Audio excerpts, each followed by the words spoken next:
Visite o nosso site ou ligue para 99108-4118. Estamos de volta com o Jornal da Cidade, com Ana Ruth Dantas. Nossa conversa. De volta com o nosso Jornal da Cidade. E a partir de agora, nossa conversa é com o presidente do sindicato dos produtores de água mineral do estado do Rio Grande do Norte, Djalma Júnior. Bom dia, presidente, seja muito bem-vindo. Bom dia, Ana, um prazer estar aqui, os ouvintes da 94 também, bom dia a todos. Presidente, saiu uma divulgação de uma pesquisa recente mostrando o aumento da produção de água mineral no Rio Grande do Norte. É que o senhor acredita na verdade, esses dados, eles são nos últimos 10 anos, conforme você deve ter visto, né, Ana? E a gente divulgou, inclusive, aqui. Pois é, e inclusive isso é um fato interessante porque mostra que a população realmente está acreditando no produto água mineral. É natural que as pessoas deixem de consumir alguns produtos que elas consumiam e passar a beber água mineral por uma questão de segurança, né? O produto hoje, nós somos legislado e exigido pelos órgãos fiscalizadores, são 2 órgãos federais, que é a Anvisa e a Agência de Mineração, que no caso, antigo DNPM, que atua diretamente nas indústrias de águas minerais. Então, hoje nós temos um produto que somos fiscalizados por 2 grandes órgãos federais, fora os órgãos estaduais. Agora, presidente, chamou a atenção porque a média do crescimento no Rio Grande do Norte é inclusive superior à nacional, não é? Exatamente. Nós temos aí um consumo per capita de 144 litros ano no Rio Grande do Norte, o que deixa realmente a gente em 6º lugar na produção nacional, e o mais importante disso é que está acima do consumo per capita nacional, que hoje está em torno aí de 105, 108. Mas olha que interessante, Natal sempre teve uma característica de uma água boa, né? Mas nos últimos anos, com essa questão das contaminações do nitrato, nitrito, as próprias bacias também que atendem aqueles municípios, ficou complicado, as pessoas começaram a acreditar no consumo da água. E a oferta também foi ampliada, né? Hoje nós temos 21 empresas de águas minerais no Rio Grande do Norte, o que o Estado, eu sempre digo, não comportaria esse número de indústrias, né? Pelo consumo, mas na verdade é interessante porque todas estão atuando de Tromba do Elefante, lá na região oeste, ao médio oeste, zona agreste, onde você imaginar tem água mineral para consumo. O senhor disse que o Estado a priori não comportaria, por quê, presidente? E como é que, se o Estado não comportaria, como é que elas estão sobrevivendo? Na verdade não comportaria porque nós, como eu lhe falei, nós temos um histórico realmente de água de boa qualidade, e isso fazia com que as pessoas antigamente só bebessem água mineral, a pessoa que tem uma condição econômica melhor, mas isso mudou, né? Isso mudou e levou a esse consumo. O que a gente quer deixar claro para a população, Ana, é que isso evidencia cada vez mais que as pessoas estão querendo buscar uma água de qualidade, e a água mineral é um produto de qualidade. Nós não damos nenhum tratamento a essa água, desde a captação até o invase e a distribuição, ou seja, o produto ele sai da fonte pura e chega à casa do consumidor pura, né? Estamos organizando agora, não sei se você está sabendo, um evento dia 17, há 2 anos atrás nós fizemos um levantamento com a Euromonitor, que é uma empresa que faz o diagnóstico macroeconômico do setor, e foi muito interessante porque ali nós detectamos algumas fragilidades. Dentre elas, essa questão de você atuar na cadeia, acompanhar toda a cadeia. Ou seja, não adianta ter um controle rigoroso no processo produtivo, nas indústrias, e, consequentemente, você não chegar no ponto de venda com esse controle obrigatório, ou seja, desde a armazenagem, o transporte, o manuseio no próprio PDV. Então, nós pegamos essa oportunidade aí que a Euromonitor nos evidenciou e estamos fazendo um evento dia 17 para mostrar aos pontos de vendas, aos distribuidores, a importância deles no processo de comercialização da água mineral. Presidente, sobre essa questão dos pontos de venda, a gente vê água mineral sendo comercializada das mais diversas formas, e até água mineral original, ainda não vamos entrar na questão da falsificação, mas das mais diversas formas, em casas, em garagens. Como é que se pode até garantir a qualidade de uma água mineral que sai da indústria e de repente vai para um quartinho e dali o cara já sai distribuindo para as casas? Eu sempre digo que o melhor fiscalizador desse processo produtivo é o consumidor final, né? Ele realmente tem que fazer esse trabalho de fiscalização, verificar onde está comprando o produto, a higiene da pessoa que leva a água até a sua residência. Nesse evento, a gente envolve alguns setores, alguns órgãos fiscalizadores, entre eles a PRF, que está nas rodovias aí, nas estradas federais. Envolvemos a Vigilância Sanitária Estadual, que está preocupada na fiscalização das indústrias, mas também vamos mobilizar a Visa Municipal, né, que ela também tem esse trabalho. E atrelado a esse projeto, nós estamos também levando o SEBRAE para preparar essas pessoas que comercializam as águas minerais, ou seja, capacitar. É muito importante que essa informalidade que muitas vezes existe, ela passe a ser uma coisa esquecida, ou seja, ultrapassada. Nós temos que ter pontos de venda legalizados, com a MEI, aberto lá com CNPJ, onde as pessoas possam comprar o produto, ter a segurança de que aquele local é adequado à venda. Mudou muito já.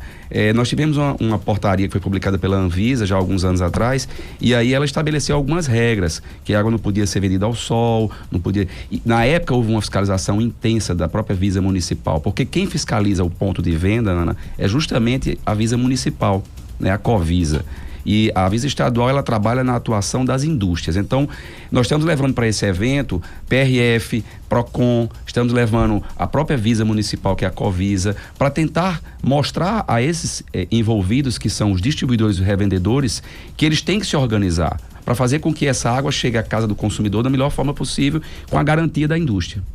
Estamos conversando na bancada do Jornal da Cidade com o presidente do Sindicato dos Produtores de Água Mineral, Djalma Júnior. Presidente, e a venda de água falsificada? Como é que o senhor lida com isso? E aí eu estou falando não só daquele garrafão, mas sobretudo, e falo com daquelas garrafas pequenas de meio litro, de 300 ml, que são vendidas nos semáforos e a gente sabe que nem sempre ali está lacrado. Como é que lida como eu com falei, isso? eu acho que quando a gente parte para consumo de qualquer produto, Ana, a gente tem que ter a segurança do que nós estamos pagando e do que nós estamos consumindo, né? Evidentemente que hoje a gente tem uma água engarrafada no interior do estado e a gente fica bastante preocupado, porque essas águas não são medidas como os minerais, elas são medidas como água potável. Então a população do interior, ela precisa estar muito atenta a isso, porque o número de doenças hídricas baseado na questão da água, da qualidade da água, é muito grande. E a gente sabe que isso reflete na própria saúde do município, né? Seja nos postos de saúde, nos hospitais. Consequentemente, o Estado vive numa situação complicada e, consequentemente, isso leva um problema maior para a população, para o governo, né? Agora, o que é importante? É que as pessoas procurem ter segurança onde estão comprando. Essas águas de Sinai tem que ter segurança, saber se a tampinha está lacrada, se realmente o lacre não foi rompido, né? Verificar como é que está armazenada essa água. Na casa do consumidor, por exemplo, ele sempre verificar se o garrafão que ele está comprando tem um selo fiscal, que foi um projeto que o governo acreditou há 2 anos atrás e implantou o selo fiscal aqui no Rio Grande do Norte. Nós somos o penúltimo estado do Nordeste a implantar o selo de controle fiscal, que é chancelado pela Vigilância Sanitária Estadual e pela Secretaria de Tributação. Então a indústria, ela tem que estar em dia com as obrigações estaduais e também com as obrigações sanitárias. E aí é importante que o consumidor receber sua casa verifique se ele tem um selo, né? A água mineral é o selo azul. O mais importante também disso aí, Ana, é que a população começa a ter um olhar mais crítico, mas ela também precisa ser instruída. E aí, a partir do momento que a informação chega ao consumidor, ele começa a olhar com outros olhos. Nós começamos uma campanha agora muito forte no Alto Oeste, lá na região de Mossoró, na cidade de Mossoró especificamente, falando, o hashtag Água Mineral do RN. Nós temos o Instagram. É muito importante que as pessoas acompanhem esse Instagram, porque é nele que a gente coloca as evidências de um garrafão de água, de uma garrafinha, de um copinho bem armazenado. Porque se a população tem um conhecimento, ela começa a exigir. E aí, essas informalidades vão desaparecer, porque o consumidor não vai mais comprar, né? Por falar no garrafão, a validade do garrafão foi um avanço, né, presidente? Foi. A gente tinha no mercado, nós tínhamos no mercado garrafões com 10 anos de uso. E o próprio plástico, ele tem uma vida útil natural, né? Então, de estudos foi feito no IPT, na USP em São Paulo, e foi detectado que um garrafão ele aguentava só 54 viagens, né? Levando sol e chuva, né, e sombra, e aí foi constatado que com 54 viagens teria uma média de 3 anos de durabilidade. Então isso também foi muito positivo, porque garante mais ainda a qualidade da água que está ali inserida. Nós dependemos da embalagem, né, Ana? Então tudo isso faz parte de um contexto nacional. As discussões são grandes. Por exemplo, nós estamos hoje debatendo a nível nacional a questão da diferenciação das águas minerais para as águas adicionadas de sais, que é uma modalidade que surgiu e que a população não é habituada a ler rótulo, então ela compra um garrafão de 20 litros achando que é água mineral. A população precisa estar atenta a isso, ou seja, água mineral, ele tem um selo azul, ele tem que ter água mineral natural, e água adicionada é uma água que é tirado os sais e adicionado os sais. É uma água que a gente... Não é a mesma água mineral. Não é a mesma água. A água mineral, ela tem que ser natural, tem que ter um tratamento desde a fonte, Ou seja, ela não pode receber nenhuma adição, nenhum tratamento. Já a água adicionada, ela é uma água tratada, né? É uma água que é adicionada a sais. Então, é muito importante que a população saiba a diferença desses produtos. Elas fiquem atentas ao rótulo e possam identificar a diferença de um produto para outro. Hoje, nós temos já 15 indústrias aqui de água adicionadas no Rio Grande do Norte. É um produto que compete diretamente conosco, e nós estamos discutindo a nível nacional um projeto de lei para que diferencie as embalagens, igual o remédio genérico. Porque elas são iguais hoje, né, Eles usam a mesma embalagem, né, Ana? Então, precisa ser mudado isso. O garrafão tem que ser de uma cor e o da água mineral tem que ser de outra cor, né? Houve discussões já em São Paulo por várias entidades, inclusive a Associação Brasileira da Indústria de Plástico, a própria BINAM, a Associação Brasileira da Indústria de Águas Minerais, discutindo como nós vamos diferenciar. Porque isso precisa ser um projeto construído a 4 mãos, não dá para fazer só um setor. E aí o importante é que a população vai ter realmente a diferença, né? E ela precisa entender qual é a diferença, né? Nós temos um produto que é natural, como eu falei, e que é captado da própria fonte, né? Essa água, ela vem do subsolo, de um aquífero, geralmente de regiões específicas, vão ter uma reserva de água considerada, e tem todo um perfil geológico que leva a qualidade desse produto. Então, esse perfil geológico que faz com que as águas tenham essa diferença de ser uma água mineral natural, baseada num código que é bastante antigo, que é o Código de Águas Minerais de 1945, mas que caracteriza aquela água pela temperatura, pela concentração de sais e assim sucessivamente. Presidente, por falar nisso, a gente vê em alguns prédios aqui em Natal a história de que há água mineral encanada. Isso é água mineral mesmo, presidente? Veja só, Você já viu isso, né? Até propaganda. Eu sou meio adverso a esse projeto, né? Esse é um projeto que realmente são águas que são tiradas de fontes mesmo consideradas minerais e que são levadas para esse condomínio para ser abastecido às residências, né? Cada condomínio. Mas assim, eu não acredito nesse manuseio. Eu acho que existe riscos muito grandes à população, porque a água é um produto muito sensível. A água é tão sensível, né? Que se você pegar, por exemplo, uma garrafa, uma jarra de suco de caju e uma jarra de água e colocar na geladeira, quando você for tomar água, você vai achar que está tomando suco de caju, porque ela absorve muito rápido. É mesmo? É muito sensível o produto. Então, eu não acredito que um produto que saia de uma indústria, num caminhão-tanque, né? Naqueles caminhões que tem reservatórios, e que seja conectado numa bomba para colocar um reservatório nesse condomínio, eu não acredito que essa água chegue com a mesma qualidade, né? Você tem que ter algum tratamento no condomínio. E aí, na hora que você dá um tratamento, você descaracteriza o produto como água mineral natural, né? Porque a água mineral, ela não tem nenhum tratamento. Ela é captada da fonte sem nenhum tratamento e engarrafada. Por isso que ela é considerada água mineral natural.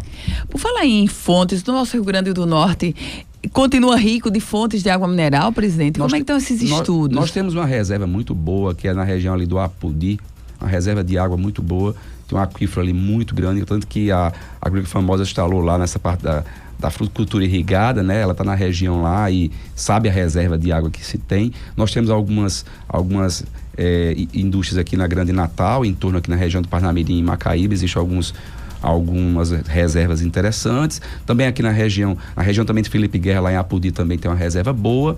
Então, assim, o estado, ele está com 90% da concentração das águas minerais estão localizadas no Rio Grande do Norte, aqui em Natal, próximo a Natal. 90%. E 10% está localizada na região do Alto Oeste, que aí seria em Apodi. Nós temos hoje 3 fontes em Apodi, que destoa bem daqui das indústrias aqui do Rio Grande do Norte, porque lá é uma água com uma captação mais profunda, naturalmente, uma água com alta concentração de sais, uma água até com sabor diferente, mas uma água mineral de excelente qualidade. É mesmo, por isso quer dizer que em Apodi, a água mineral de Apodi é diferente da daqui. Porque isso, como eu falei, depende muito da região, do perfil geológico da... E dá mais trabalho, por exemplo, a exploração da água numa fonte como essa por de exemplo, Apodi? Lá nós temos uma indústria em Apodi, Ana, que eu capto água a 150 metros de profundidade. A água sai a 35 graus. Né, ela é mesotermal. Então, essas fontes que estão naquela região realmente são diferenciadas. E aí, a população está querendo beber uma água leve, uma água sem sabor. Termina que as águas de lá, por ter uma concentração de sais maior, ela tem uma diferença, né? Mas, como eu falo, é uma água mineral também de excelente qualidade. Presidente Djalma Júnior, do Sindicato dos Produtores de Água Mineral. E a nossa produção local está indo para outros estados, presidente? Tem. Hoje a gente tem na região do Alto Oeste, como eu falei, uma produção muito boa que sai para a região da Paraíba e do Ceará. O interior da Paraíba e o interior do Ceará. O que é que aconteceu com o setor de água mineral no Nordeste, de maneira no Brasil? Cada estado, Ana, criou uma legislação. Então, essa legislação estadual, que o produto ele tem substituição tributária, então cada estado tem um modelo de arrecadar esse imposto. E aí, às vezes, é difícil você entrar em outro estado justamente por essa diferença. Os estados, eles criam suas políticas blindando e, consequentemente, criando dificuldade para quem vem de fora, né? A nossa briga também sempre foi aqui no Rio Grande do Norte dessa forma, é tanto que para eu poder levar um produto para Pernambuco, para Paraíba e para o Ceará, eu tenho que colocar o selo dos estados e lá e o nosso selo também. Entendeu? Então, olha a importância de a gente tentar intensificar o nosso consumo aqui no estado para que as empresas possam atuar aqui. Evidentemente, seria um sonho a gente pensar no mercado externo, né, até da exportação, mas enquanto não tivermos aqui um porto, uma estrutura portuária que favoreça isso, pelo transporte rodoviário nós não vamos conseguir chegar a canto nenhum. Então, as vendas que nós temos aqui do estado do Rio Grande do Norte para outros estados é para Paraíba, para Pernambuco e para o Ceará. Pernambuco muito pequeno, né? Uma ou duas fontes levam para Pernambuco, mas sim o maior escoamento que tem para a região do Alto Oeste é para a região do Ceará e da Paraíba. A tributação é a mesma, presidente? A tributação... Os impostos, a taxação... Na verdade, como eu falei, cada estado tem seu modelo e, consequentemente, por exemplo, para eu entrar... Sua taxa, a taxa que o senhor paga, por exemplo, para água mineral no Rio Grande do Norte, é o mesmo número, é o mesmo índice que é pago na Paraíba ou não? Para quem é produtor de lá, sim. Agora, se eu levar o produto para lá ou alguém de lá vier para cá, aí paga um imposto altíssimo, que é justamente para perder a competitividade, ou seja, você não chegar com um preço competitivo no estado. Então, para eu entrar, por exemplo, no Ceará, eu tenho que pagar 85 centavos, 75 centavos por um garrafão.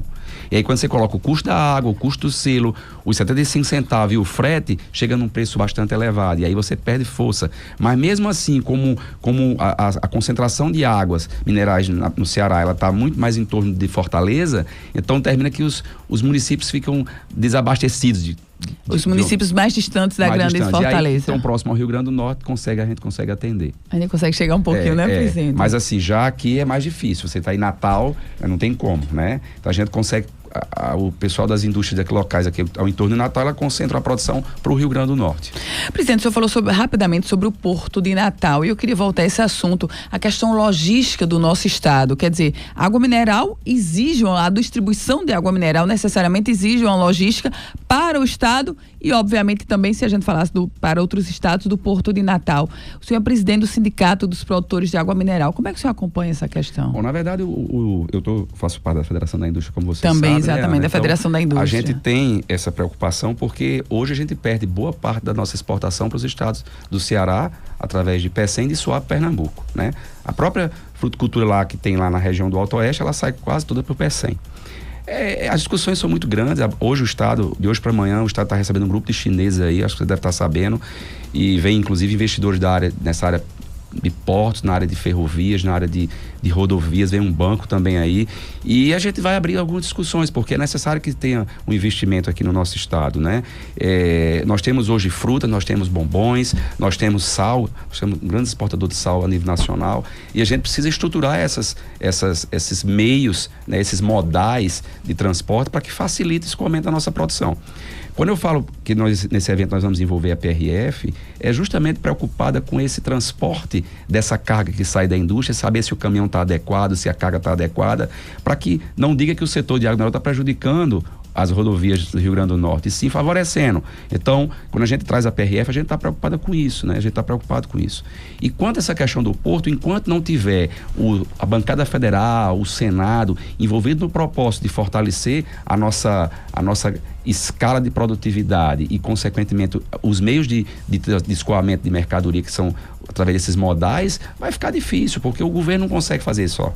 O Estado não consegue fazer isso. Tem que ter o apoio da bancada federal, tem que ter o apoio do Senado e tem que ter o apoio do próprio governo federal. O senhor acredita numa possibilidade de investimento de uma PPP, por exemplo, no Porto de Natal, presidente? Acredito, sim, acredito. Acredito porque é através, talvez, dela que vai conseguir investimentos... Seria uma administração pública com um investimento privado? Acredito, sim, acredito, porque nós temos hoje uma estrutura, precisa ser ampliada, né? Já conseguiram tirar aquela favela que tinha, né? Já começaram a mexer. Você viu a estrutura que foi feita do acesso lá do porto, aqui do acesso não, aquela área que fizeram para turistas. Do terminal de passageiros. Terminal de passageiro fantástico. Uma grande área, uma bela área. Hoje está sendo eventos, acontecendo eventos lá. A gente precisa explorar isso, né? Um dia desse tinha um navio lá com passageiros, né? Eu acho que é isso, a gente tem que trazer pessoas para conhecer a nossa cidade, sabe, Ana? A gente precisa mexer essa economia, tá muito sofrida, entendeu? E eu vejo que uma das coisas que a gente talvez tenha que não esperar é só pelo Estado, a gente tem que fazer o nosso papel, né? É tanto que o nosso presidente lá na federação, ele defende que nós somos heróis da resistência e nós temos que lutar realmente por esse estado, porque é um estado muito rico, né? Nós temos mineração, nós temos pesca, uma das maiores reservas do Brasil de atum na costa do Rio Grande do Norte, nós temos vento, nós temos sol, nós temos praias belíssimas, número de leitos aí enorme, considerado pelo Nordeste, aí considerando como referência do Nordeste. Então, por que não trazer as pessoas para vir para nossa cidade, né? Conhecer o que a gente tem, investir no nosso estado. Evidentemente que os investidores que vierem para cá tem que ter a segurança jurídica que tanto se fala, né? Tem que ter o apoio do governo estadual no que se respeita a aportar recursos para investimento em infraestrutura, né? E é evidente que isso aí vai acontecer, que eu acho que com o tempo só. O senhor falava sobre FIERN, sobre a Federação da Indústria do Estado do Rio Grande do Norte. O senhor é muito envolvido com a questão da inovação, da indústria, né? Enquanto federação. Como é que está esse trabalho, presidente? Esse é o desafio, né, Ana? Esse aí é um desafio muito grande, porque a gente vem lutando. O presidente, quando me nominou diretor de inovação, eu fiquei muito preocupado. O que é que você quer que eu faça, né, Mário? E hoje a gente tem uma missão aí, conseguimos fazer um projeto em cima de 30 empresas de gestão de inovação aqui, um projeto CNI e Sebrae. O Sebrae é um grande parceiro do sistema, eu acho que ele nós temos uma grande vantagem aqui no Rio Grande do Norte, ele está sempre do nosso lado. E o desafio é criar esse conceito de inovação nos pequenos e microempresários, mas também eles começarem a enxergar que eles podem ter ganho de produtividade, eles podem ter um aumento de eficiência no seu processo produtivo, mas eles precisam entender o que é necessário se fazer e dar a oportunidade das pessoas que estão nos seus times de externarem suas ideias, e até mesmo, porque às vezes, Ana, uma ideia posta por um colaborador, às vezes é uma inovação, né? É uma melhoria de processo, é uma forma de se você comunicar diferente. Então tudo isso faz parte de um contexto que as pessoas precisam absorver, e aí o microempresário ele sofre com isso. Por quê? Porque ele às vezes fatura, ele vende, ele vai para a produção, ele recebe, ele corre ele faz tudo, né? Ele não tem um tempo para parar e pensar sobre o seu negócio. Então esse talvez seja o maior desafio, mas conseguimos um avanço sim, fizemos 30 empresas de gestão de inovação, inclusive participamos de um prêmio nacional. Uma das empresas do Rio Grande do Norte estava lá entre as 3 finalistas, que foi a BQ1000. Marcelo Rosado, quer dizer, ele que sempre foi, ele faz parte do grupo de líderes que nós temos hoje. Nós temos hoje, Ana, um movimento nacional chamado Mobilização Empresarial pela Inovação. E esse movimento, ele estabeleceu algumas regras e disse que cada estado tinha que criar seu comitê. E nós criamos o nosso comitê. São 13 líderes empresariais que fazem parte desse comitê. Inclusive Marcelo está nele. E aí nós temos encontros de 2 em 2 meses. Agora mesmo nós estamos levando os 13 líderes para Recife conhecer o Instituto Senai de Inovação de Pernambuco, que é o ISITIC, na área de TI.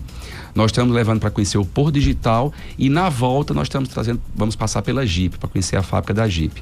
Então, faz parte do nosso plano de voo, do nosso plano de trabalho, do comitê. Na verdade, a gente tem a prática, que é conhecer o que está acontecendo a nível regional, mas a gente também tem que nos capacitarmos, né? Então, nós estamos trazendo aí no segundo semestre aí algumas capacitações, não só para os líderes, mas vamos abrir para aquelas pessoas que têm essa pegada de inovação, que conhecem um pouco de inovação, para criar essa cultura dentro das suas empresas. É um desafio como outro qualquer. E o nosso presidente, ele defende essa bandeira, ele acha que é pela inovação que o Brasil consegue avançar, né? Nós temos discutido muito a questão das pesquisas aplicadas. Não adianta fazer pesquisa na universidade e ficar dentro de bibliotecas. Acho que a gente tem que ter essa interação muito maior entre a universidade. Daniel, que assumiu agora, nós já temos uma reunião, e é importante os setores externarem as suas dificuldades para que a universidade, através da ciência, da pesquisa e dessa expansão, ela possa atingir o êxito desses problemas, ou seja, o sucesso desses problemas, com soluções aplicadas. Presidente do Sindicato dos Produtores de Água Mineral, Djalma Júnior, alegria recebê-lo aqui, presidente. Muito obrigada. Ana, eu que agradeço, me coloco sempre à disposição, a gente fica muito feliz, porque são através dos meios de comunicação que a gente faz que chegar a informação ao consumidor do nosso produto. E eu quero deixar claro uma coisa, Ana. Acreditem na Água Mineral do Rio Grande do Norte. Hoje nós temos um produto realmente bastante valorizado.